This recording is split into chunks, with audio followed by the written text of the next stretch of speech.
Nasa Maynila na po ang American actor na si Gabriel Macht, isa sa lead stars ng sikat na US TV show na Suits. Nagpunta siyang Leyte kahapon para kumustahin ang mga biktima ng bagyong Yolanda. May ulat on the spot si Kata Tibayan. Kata? Maris, sa pagdating ni Suits star Gabriel Macht dito sa bansa, inuturing na daw niya ito na isang treasured experience. Masaya siya na maging simbola ng pag-asa sa mga batang biktima ng bagyong Yolanda. Suave, stricto at extremely confident na si Harvey Specter. Yan ang karakter ni Hollywood star na si Gabriel Macht sa American TV series na Suits.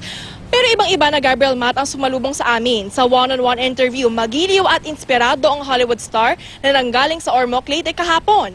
First time ni Gabriel sa bansa pero kapansin-pansin daw ang mga ngiti na bumungad at sumalubong sa kanya sa Ormoc, Leyte. Nandoon din si Congresswoman Lucy Torres Gomez. Hanga aktor sa hindi matitinag ng mga Pinoy sa harap ng kalamidad. Hindi lang basta-bastang donasyon ang ipinamahagi ng aktor. Katulong na isang telecommunication company ay nagpatayo sila ng sari-sari store sa Mangginang ng Ormoc. Sinulit ng aktor ang sandaling pananatili sa bansa. Game na game siyang nagpa-picture sa mga bata ng Ormoc. Kumain din daw siya ng lechon at mga kakanin. Ngayong hapon din ang flight ni Gabriel pabalik ng Amerika. Pero sisiguraduhin daw ng aktor na makakabalik siya sa Pinas para makatulong muli at makapagbakasyon kasama ang pamilya. Narito ang kanyang pahayag.